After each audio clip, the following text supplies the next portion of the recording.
got you. Can you hear us? Yes. All right, cool. All right, we'll get started with Earl. First question comes from Mike Barber. Go ahead, Mike. Morning, Coach. As you look at this Virginia team, what's different for them between the way they were playing during that 8-game win streak and these last few games where they have struggled to score? I said, no, he wants to do insurance and he's good. Yeah, I mean, Virginia is Virginia. They've been the same way. Well, when I coached at Clemson in 2000, whenever that was, 10, 11, they're the same team. They play hard on defense. They work you hard on offense. You know, they make it a battle. We've seen teams obviously very effective taking away the 3-point shot for Virginia from McNeely, Groves. How important is kind of that part of your defense in this matchup? I mean, I think it's very important to just make sure we play to our standard, that we can contest as many shots as we can. You know, try to limit their easy baskets. You know, just try to play to our standard. It's more, I think it's more about us. You know, like, you know, we coming off of a tough game here a couple of days ago, so we got stuff we got to work on for us. You know, and then try to play to our standard at the highest level that we can play. And then have you played anybody similar defensively to them this year? I don't think so. Maybe early on, you know, but not in the league. You know, most of the teams in the league, they want to push the tempo more. They want to play more possession. So I don't think we played against many teams like that. Try to control the tempo as much as they do. Thanks, sir. I'll go next to Saurabh Gokarn. Good morning, Earl. Good morning. We've talked a lot about breaking through this season. Around this time last year, you guys had the big breakthrough win against Virginia. Do you feel like you've had that breakthrough so far this season? You know, I don't want to try to define the breakthrough or put the breakthrough in a bubble. You know, breaking through can mean a lot of different things. And I think that the players that I have, I'm really proud of them because, you know, a lot of them have been around here for multiple years. And every year we've gotten a little bit better, you know. So, you know, for me, I don't want to really get caught up in what a breakthrough really means.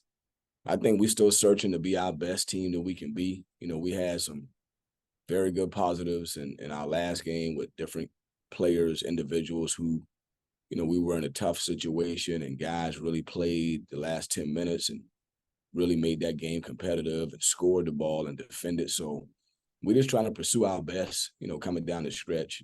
And if there's a breakthrough that's wrapped up in our best, then we'll take it. But there's a lot of season left to play. We got multiple conference games. We got the ACC tournament.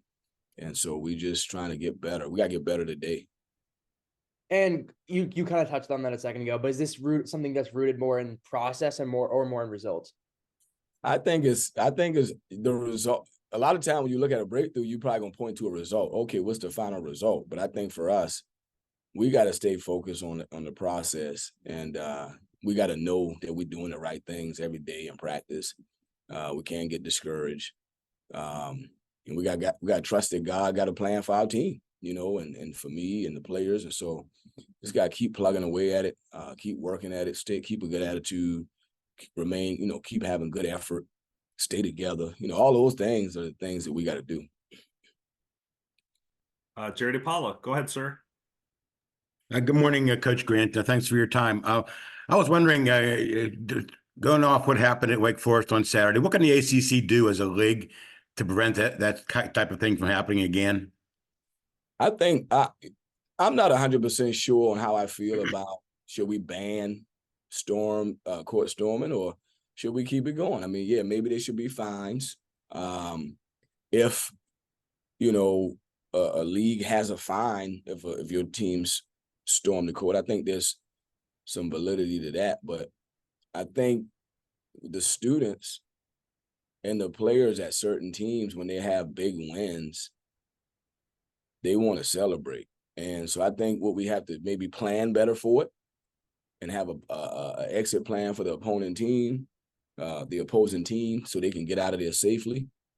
But I think the students at certain programs that have been wanting to win and wanting big success and they watch their team find a way to triumph, you know, I do think it's something for the students where it's a good experience. I don't like seeing guys get hurt, so I think that was terrible. But I think the arenas and the facilities management having a plan of getting the teams out if that was to happen. Jeff Hathorn, go ahead, sir. Hey, Earl, we won't get a chance to talk to you before your game Saturday against Pitt. I'm just curious your opinion on the job that Jeff Capel has done here over the last 2 years. Done a great job. You know, obviously I don't like to skip to the end of the week. We got a big one on Tuesday, but on Wednesday. Done a great job. His team's gotten better over the last few years, and he got them playing the right way. Any other questions? Oh, here we go. Mike Barber, go ahead. Yeah, if I got time to squeeze in one more, in terms of that Virginia defense, Beekman and Dunn as individual defenders, Dunn with his shot blocking, what kind of challenge does having both of those guys on the floor present? Yeah, they're two of the better defenders in the league. You know, in their own various different ways that they impact the game. And so, you know, I think, you know, Dunn with the shot blocking and the length, and then, you know, Beekman with the on-ball defense and, you know, trying to anticipate, try to get his hand on balls. Both of them are two of the better defenders in our league. And I think that's part of the reason why their overall defense is good. And some of the success we've seen teams have against them has been getting them in rotation and getting open three-pointers. In terms of Quentin Post as a passer, not his outside shooting, how good is he in terms of recognizing a post trap, a double team, and starting that kind of ball movement for you? Well, you've seen it all year, so I mean, he should have good practice on it. He's a good passer. He dealt with a little bit of every kind of scheme you could imagine, and so you know, give him some clarity, focus on our preparation, and then try to go execute that plan to the best of our ability. Thank you, Coach. See you Wednesday. See you guys. Anything else for Earl before we let him go?